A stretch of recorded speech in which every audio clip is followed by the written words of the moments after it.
Top of the morning to you. This is your daily motivational message because motivation's a lot like taking a bath, doing your personal hygiene. You got to do it every day in order to maintain a certain standard of how you are showing up and presenting yourself in this thing called life. Now, so many people spend an inordinate amount of money and time and resources on their exterior. They do all kinds of things from manicures and pedicures and hair salons and facials and different treatments, plastic surgery, you name it.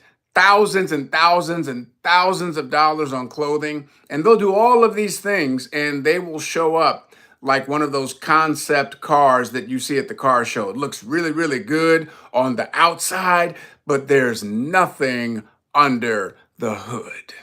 And so I want to encourage each and every one of you to be very vigilant in what is happening under the hood with as much care and attention that you may or may give to the exterior.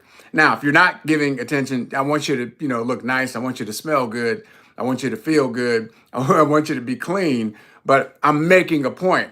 We more often than not neglect what's happening internally, what's happening with our mind, than we do with the external. So we can do both, okay? They're not mutually exclusive. In today's message, I want to talk to you about trusting your voice, trusting your gut, developing your instincts so that you can build a better relationship with your gut and your trust. Sometimes people get so inundated with other people's viewpoints and opinions. We get so bombarded with family input and the input of our friends, the expectation of some of our employers or work colleagues or business partners, that we end up trying to live up to this idea, this image, this concept that's not wholly our own. It's someone else's influence. It's someone else's impression upon us that we begin to live up to, and we lose sight of our true voice, who we really are. Who do we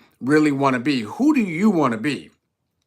And it starts with, first and foremost, learning and understanding how to honor your voice.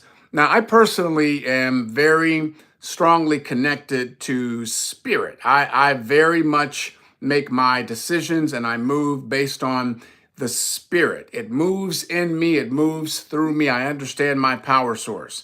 You may have a different power source. I don't know. But you want to have clarity on what your power source is so that you have a relationship with that.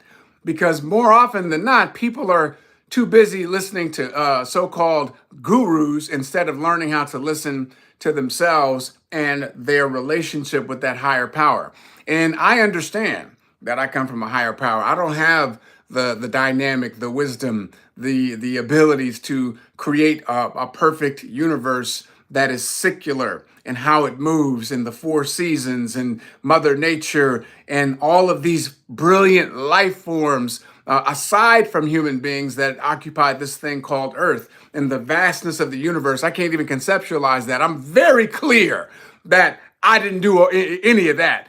I know whose I am. And so I am constantly cultivating a deeper connection, a healthier relationship, a more clearly defined dynamic with spirit. And so for me, when it comes to understanding my voice and my gut, I have learned to develop and build a trust with that. It doesn't mean that I don't get it wrong sometimes. It doesn't mean that I don't misjudge a person or a situation. Sometimes I do, but it doesn't happen often. And so when you're cultivating your voice, there are signals and symptoms that will come to you that will help you to gauge, is this making sense? Is this really going to be the best for what my goals and my outcomes are? Am I really going to be most effective in this particular pathway, in this particular lane?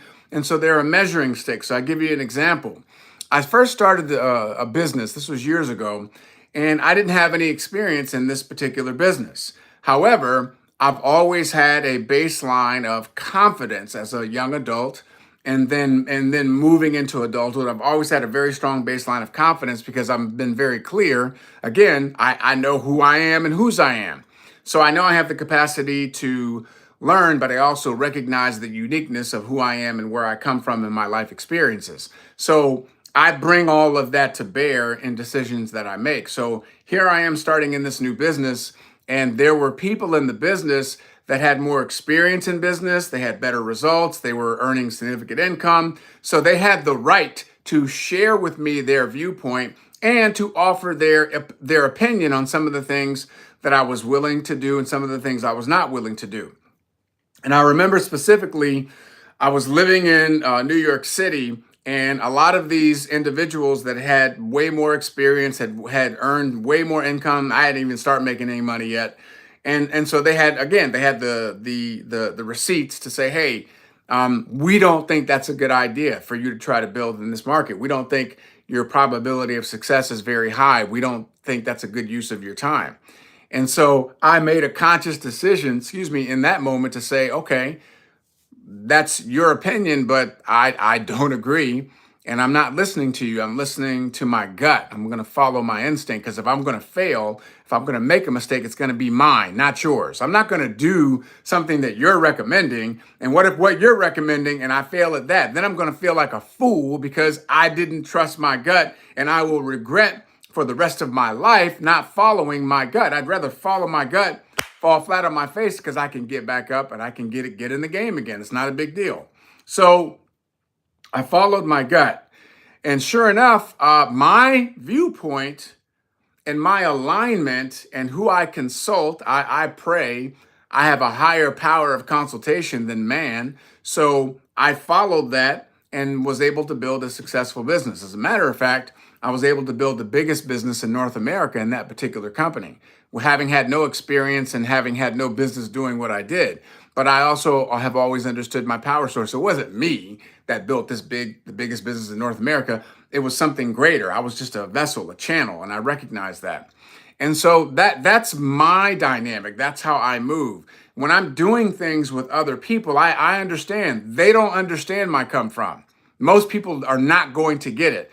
I understand that most people are not going to be able to relate to my experiences, because they're very, very unique. You're going to be very hard pressed. I mean, it's going to be a long time before I know that you're going to find someone that has my specific track line of experiences at some of the highest levels in business, period. Okay. And different businesses. All right. So, and I'm not saying that to, flex. I'm just saying it's a fact. So when I'm dealing with other people, they may say, hey, I think you should do this or do this. And I'm like, yeah, but you don't understand my come from. And I just know things that you'll never know. I have experiences that you'll never experience.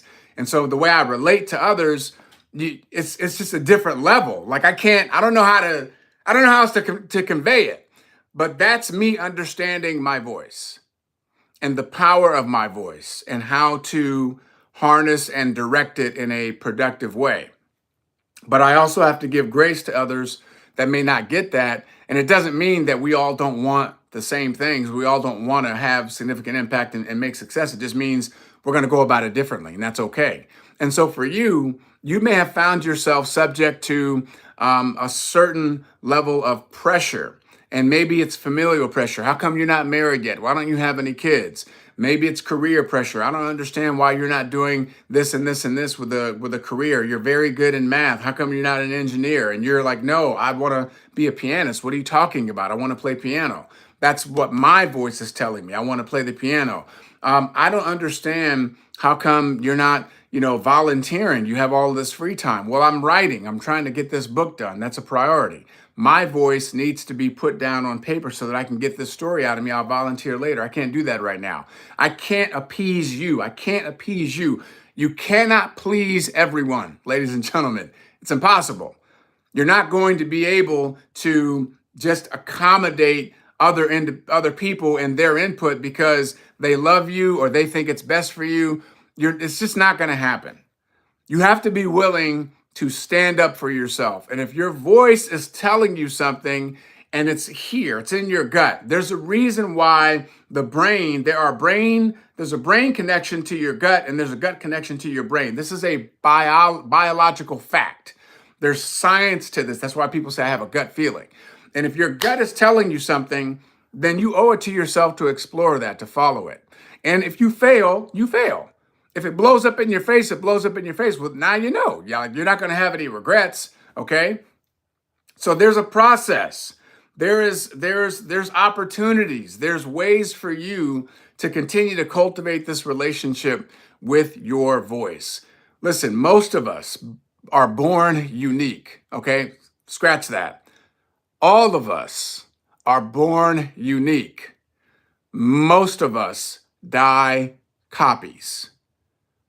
Don't be a copy. Stop trying to be like everybody else. Be yourself, because everyone else is already taken. If you got some value, please like and subscribe, and go ahead and share this video with somebody else, because it's a blessing to be a blessing. We'll see you tomorrow morning.